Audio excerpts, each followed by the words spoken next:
Mesdames et messieurs, bonsoir. C'est 15h local du Caire, le temps donc de notre journal complet en langue française que j'ai le plaisir de vous présenter durant les prochaines minutes. Tout de suite, les principaux titres. Le président Abdel Fattah el-Sisi salue les positions slovènes en faveur des droits du peuple palestinien et la reconnaissance par la Slovénie de l'État palestinien. Le ministre des Affaires étrangères et de l'immigration, Badr Abdelati, se dirige vers l'Algérie dans une visite officielle.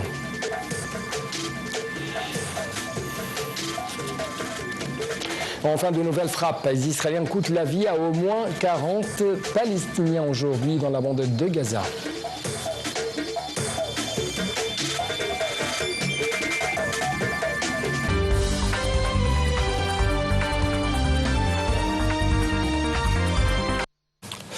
À la une de l'actualité, c'est le président égyptien Abdel Fattah el-Sisi qui a réaffirmé le plan soutien de l'Égypte aux efforts du Parlement arabe afin d'atteindre ses objectifs, en particulier dans le contexte exceptionnel que traverse le monde arabe, ce qui exige une cohésion de tous les efforts afin de préserver les intérêts de la nation arabe. Ceci est intervenu lors de la rencontre du président el-Sisi aujourd'hui avec le président du Parlement arabe, Mohamed al-Yamani. Le président a également exprimé au cours de cette rencontre son appréciation aux efforts déployés par le Parlement arabe, considéré comme une plateforme de dialogue pour promouvoir les intérêts des peuples arabes. De son côté, le président du Parlement arabe a exprimé son aspiration à renforcer les perspectives de coopération avec l'Égypte au service de causes arabes communes, saluant à cet égard le rôle de leadership joué par l'Égypte, peuple et gouvernement, dans la préservation de la sécurité nationale arabe, notamment des efforts égyptiens déployés pour reprendre la mise en œuvre de l'accord de cessez-le-feu dans la bande de Gaza, libérer les détenus et faire entrer des aides humanitaires en quantité suffisante à Gaza.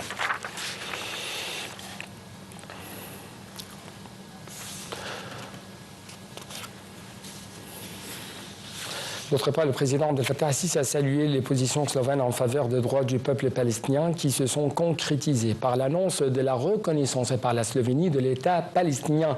Insistons que le fait de l'établissement d'un État palestinien sur les frontières du 4 juin 1967 avec Jérusalem-Est pour capitale constituait la seule garantie pour parvenir à une paix durable et à la stabilité dans la région.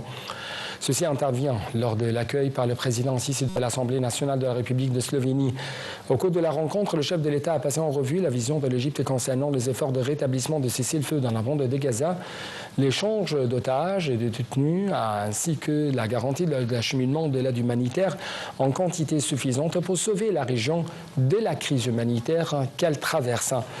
La responsable slovène a de même affirmé le refus de son pays de toute tentative de déplacement forcé des Palestiniens de leurs terres. La rencontre a aussi porté sur les moyens de renforcer la coopération entre l'Égypte et la Slovénie. À ce sujet, le président el-Sisi a salué le développement remarquable que connaissaient récemment les relations bilatérales entre les deux côtés.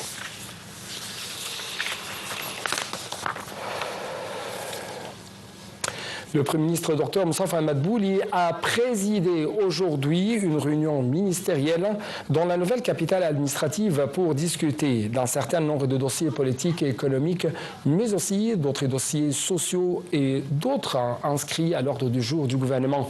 Il est prévu qu'après la réunion, le Premier ministre tienne une conférence de presse pour présenter les principales décisions prises par le gouvernement, résolutions approuvées au cours de la réunion.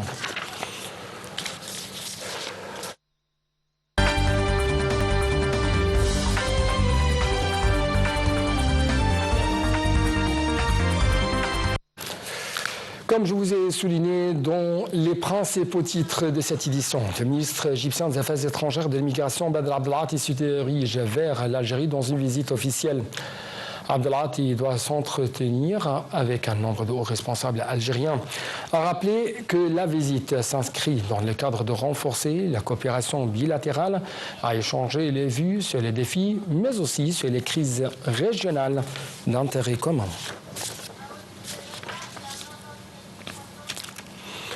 D'autre part, le chef de l'Agence internationale de l'énergie atomique, l'AIEA, rencontre jeudi à Téhéran son homologue iranien au moment où l'Iran multiplie les initiatives diplomatiques avant des pourparlers cruciaux sur le nucléaire samedi avec les États-Unis.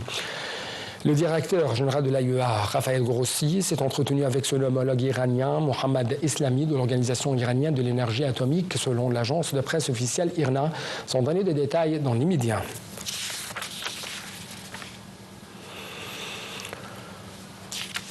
Le secrétaire d'État américain Marco Rubio est en visite à Paris aujourd'hui pour des discussions sur le conflit en Ukraine.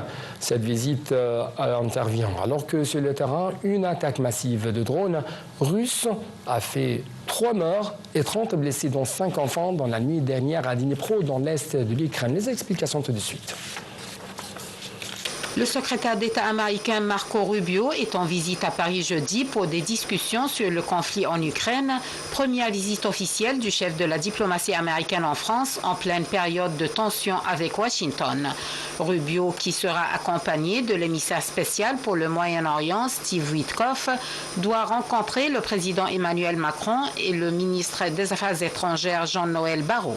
Il s'agira du 3e déplacement en Europe du responsable américain depuis sa prise de fonction après sa participation à la conférence sur la sécurité à Munich mi-février et une réunion de l'OTAN à Bruxelles en mars. Depuis son retour à la Maison-Blanche, Donald Trump n'a eu de cesse de malmener ses alliés européens.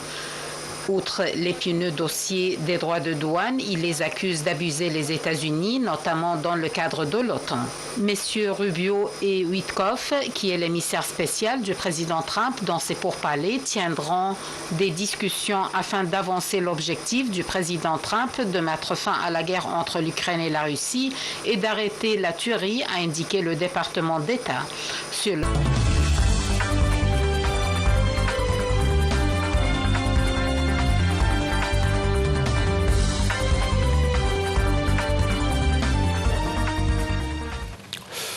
Les bourses mondiales naviguent ce jeudi entre le bal des négociations commerciales des partenaires économiques de Washington sur fond de tensions douanières. Les résultats d'entreprise et les décisions en déclaration des banquiers sont trop. En Europe, vers 10h GMT, la bourse de Paris perdait 0,47%, Francfort 0,20%, Londres 0,62% et Milan 0,16%. À Wall Street, le contrat à terme laisse également présager d'une ouverture en hausse. Mercredi, l'Organisation mondiale du commerce a estimé que le commerce mondial de marchandises pourrait perdre de 0,2% à 1,5% en volume en 2025 en fonction de l'ampleur de la politique protectionniste de Donald Trump.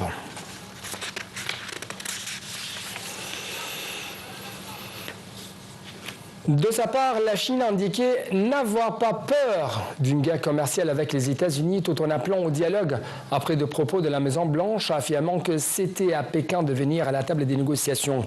Le président américain fait imposer des surtaxes douanières allant jusqu'à 145% sur une grande quantité de produits chinois.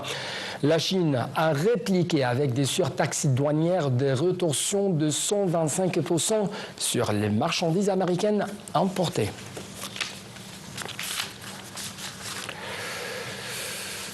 Donc avec les dernières évolutions concernant cette guerre commerciale acharnée entre les États-Unis et la Chine, nous arrivons à la fin de cette édition de notre journal complet en langue française. Merci beaucoup pour votre attention. Toujours bonne suite de nos programmes sur votre deuxième chaîne nationale.